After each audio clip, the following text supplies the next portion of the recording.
মাথা উঁচু করে বাঁচার মতো অবস্থা তৈরি করে, পরিবেশ তৈরি করে দেশটাকে এগিয়ে নিয়ে যেতে পারে, সেইটুকুর জন্যই আমি কাজ করে যাচ্ছি।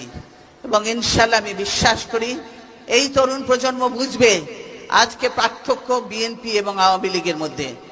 আওয়ামী লীগ একটি দল যারা দেশ জাতি কিছুই বোঝে না, নিজের স্বার্থ ছাড়া, নিজের স্বার্থের জন্য দেশ পর্যন্ত বিক্রি করে দিতে চায়, দিয়ে নিজেরা ক্ষমতায় থাকতে চায়, আর লুটপাট করে দেশ শেষ করে দিয়েছে। আপনারা দেখেছেন এখন এই যে ইয়াং জেনারেশন ঘুরছে, এদের কোথায় চাকরির কোনো কর্ম ব্যবস্থা আছে? কোনো কর্মসংস্থানের কোনো ব্যবস্থা নেই। অথচ তাদেরকে স্বপ্ন দেখিয়েছিল যে তারা ক্ষমতায় আসলেই প্রত্যেকের ঘরে ঘরে চাকরির ব্যবস্থা করবে। আজকে দ্রব্যমূল্যের যে ঊর্ধ্বগতির যে অবস্থা হয়েছে,